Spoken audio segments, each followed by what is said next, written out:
네, 안녕하세요. 신바람 구호교실의 신바람입니다. 자, 오늘 배울 교과서는 신사고 5 교과서 1. 자, 5단원의 두 번째 소단원 매체 속 자료의 적절성에 대해서 배워보도록 하겠습니다. 이 단원에서는 텔레비전 뉴스와 인터넷 블로그를 배워볼 텐데요. 그 매체의 특징, 우리가 공부해야 될 것입니다. 매체의 특징을 좀 파악하시면서 공부하시면 될 것 같습니다. 먼저 텔레비전 뉴스입니다. 우리 교재 160쪽이고요. 오늘도 열심히 공부해 주시길 바라면서 여러분들 공부하고자 하는 마음가짐과 삼색볼펜, 형광펜 준비되셨으면 바로 시작합니다. 자, 텔레비전 뉴스 아침밥의 건강학, 비만 막고 학습 능력 높여. 지금 출근하시는 분들 많으시죠? 아침밥 드셨습니까? 그동안 아침밥이 몸에 좋다는 얘기가 종종 있었는데요. 비만도 예방하고 학습 능력도 오른다는 조사 결과가 다시 한번 나왔네요. 신바람 기자입니다. 자, 그러면서 지금 뭐라고 이야기합니까? 비만도 예방하고 학습 능력도 오른다. 이것은 근거가 되죠. 주장은 뭐죠? 아침밥이 몸에 좋다. 이건 주장이죠. 이것에 대한 근거가 비만 예방, 학습 능력 상승, 이렇게 이야기할 수가 있습니다. 자, 이제 기자가 이야기합니다. 우리나라 국민 10명 중 2명은 아침밥을 먹지 않습니다. 특히 10대는 10명 중 3명, 20대는 10명 중 4명이 아침밥을 굶습니다. 지금 아침밥을 먹지 않는 현실이 있다는 것을 보여주는 거죠. 설문조사 결과로요. 배가 고파서 수업 시간에 집중이 잘 안 돼요. 아침밥을 굶으면 몸에는 어떤 일이 일어날까? 전날 저녁부터 다음날 점심까지 15시간 이상 에너지 공급이 끊기면 우리 몸은 언제 들어올지 모르는 에너지를 비축하려고 당이나 지방의 흡수를 늘리기 때문에 장기적으로는 살이 찌게 됩니다. 실제 성인 4천여 명을 조사한 결과 하루 한두 끼만 먹는 사람은 세 끼를 잘 챙겨 먹는 사람에 비해 복부 비만 위험성이 30% 증가했습니다. 이것은 사실 조사 결과를 뭐한 거죠? 인용한 거죠.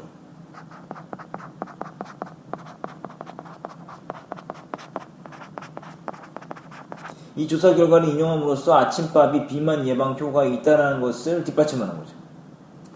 자, 전문가가 나옵니다. 전문가가 나오는 이유는 뭐죠?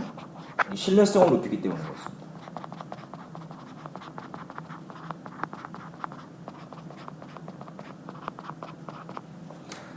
아침을 먹게 되면 식욕을 증가시키는 뇌 중추에 대한 자극이 줄어들어 과체중인 사람의 경우 체중 증가를 막을 수 있습니다. 자,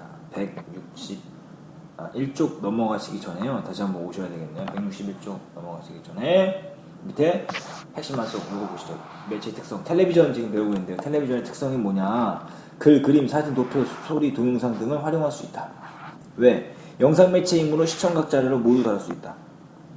그래서 이 뉴스는 아침밥이 비만을 막고 학습 능력을 높인다는 사실을 플래시 애니메이션과 전문가 인터뷰, 대학의 연구자료 등을 근거로 보도하고 있다라고 이야기하고 있습니다.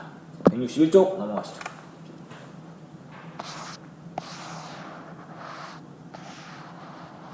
아침밥은 학습 능력과도 밀접한 관계가 있습니다. 아침밥을 먹기 전과 후에 뇌에 어떤 변화가 일어나는지 실험을 해봤더니 아침밥을 먹기 전 파란색으로 나왔던 뇌파가 아침밥을 먹고 나니 초록색으로 바뀌었습니다. 두뇌가 활성화되었다는 뜻입니다. 두뇌가 활성화되었다. 자, 아침밥은 뭐와 관계 있다? 학습 능력과 밀접한 관계가 있다. 이건 주장이죠.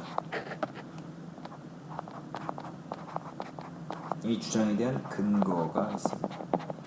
근거 1번이라는 소리는 2번도 있다는 거죠. 신바람 의대 연구 결과 아침을 먹는 학생들의 암기력이 그렇지 않은 학생들보다 3% 더 높은 것으로 나타났습니다. 암기력이 높다. 이거 근거 2죠. 아침밥 꼭 먹어야 되겠습니다. 우리 신바람 국어교실에 공부하는 학생들 아침 꼭 챙겨 드시길 바랍니다. 자, 이런 이유로 미국에서는 국가 차원에서 전국 학교에 아침 식사를 제공하는 프로그램을 실시하고 있습니다. MBC 뉴스 신바람입니다. 자, 이러면서 이제 텔레비전 뉴스를 마쳤고요. 두 번째는 인터넷 블로그입니다. 한국 현대문학관을 다녀오다. 자, 꿈꾸는 하루의 블로그. 지난주 토요일은 날씨가 참 좋았다. 들로 산으로 놀러가기에 딱 좋은 날이었다. 영화를 볼까 자전거를 탈까 고민하던 중에 자칭 문학소년인 친구가 재밌는 곳이 있다면 함께 가자고 해서 길을 나섰다. 자, 이게 뭐죠? 이게 현대문학관을 가게 된 동기.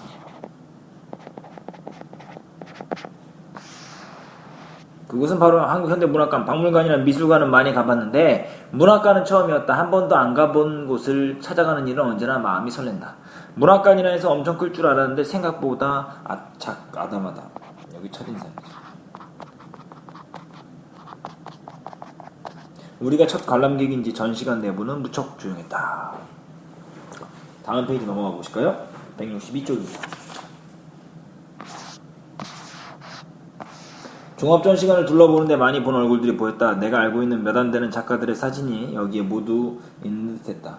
전시실에서 가장 흥미로웠던 것은 유명 작가들의 친필 원고와 초판본 사진자료였다.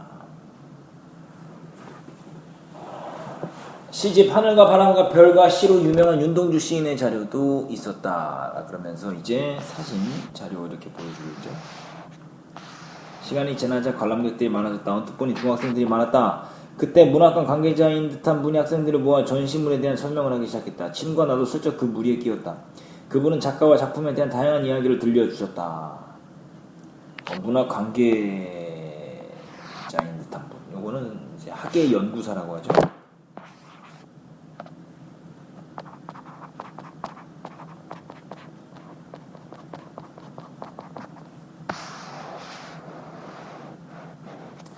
작가의 개인적인 이야기나 작품에 얽힌 이야기를 들으니 유명 작가들이 더욱 친근하게 느껴졌다. 나중에 알아보니 설명해 주신 분은 문학관에서 일하는 학예 연구사라고 했다.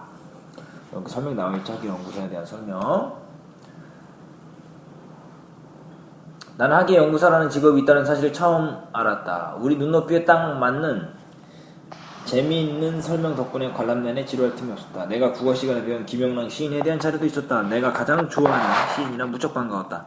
학예 연구사분이 김영랑 시인에 대해 설명하실 때에는 특별히 동영상을 찍어 두었다. 그러면서 동영상을 첨부했죠. 163쪽으로 가시죠.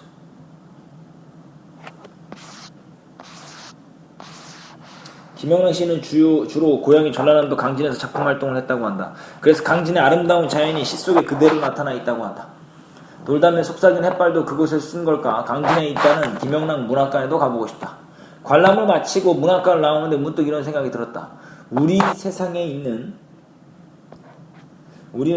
수많은 즐거움 중 많은 것들을 놓치고 살고 있는 건 아닐까?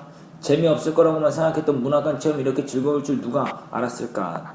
방문 후기죠. 방문은 느낀 점입니다. 문학관 체험 1호를 마치며 나는 내 삶에 새로운 즐거움 하나를 추가했다. 끝으로 내 블로그 글을 보고 문학관에 찾아갈 이웃들을 위해 몇 가지 정보를 남긴다. 나는 참 친절하다. 문학관 지도를 이제 이야기를 하는 겁니다. 문학관 지도를 이야기를 하고 있고요. 자, 문학관 지도를 첨부했죠. 개관 시간, 관람 정보까지 이야기를 하고 있고 뭐까지 붙였냐면요. 그리고 전국의 문학관 홈페이지로 바로 연결되는 전국 문학관 지도도 함께 올린다. 다른 지역에 사는 이웃들에게 도움이 되었으면 좋겠다. 나는 끝까지 참 친절하다 라고 말하면서 전국 문학관 홈페이지로 바로 연결되는 문학관 지도를 첨부를 했습니다. 자, 그래서 이제 인터넷 블로그까지 이제 정리를 했는데요. 자, 그럼 이제 한번 정리할 필요가 있죠. 한번 정리해 보도록 합시다. 우리 이제 159쪽으로 가시죠.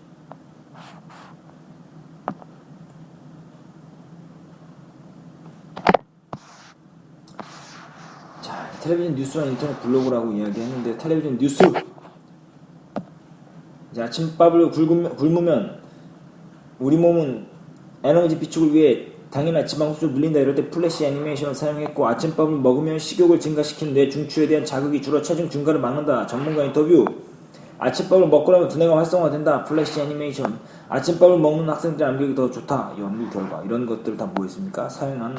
이런 자료를 사용했습니다. 인터넷 블로그를 보실까요? 한국현대문학관 내 외부의 모습과 대표적인 작가와 관련된 소개, 그리고 김영랑 시인에 대한 학예 연구소 설명은 사진과 동영상이라는 자료를 활용했고요. 그리고 관람에 필요한 정보, 한국현대문학관 찾아가는 길, 관람 정보, 전국 문학관 지도 이런 것들은 지도와 표 하이퍼링크를 사용했다는 것 기억해 두시길 바랍니다. 자, 매체의 특성, 신문, 이거 굉장히 중요합니다. 신문, 텔레비전, 인터넷. 신문은 글, 그림, 사진, 도표 등을 활용할 수 있고요. 텔레비전은 글, 그림, 사진, 도표, 소리, 동영상. 자, 여기에 인터넷은 글, 그림, 사진, 도표, 소리, 동영상의 하이퍼링크까지 사용할 수 있다라는 거죠. 신문은 왜 그러냐? 인쇄 매체이니까.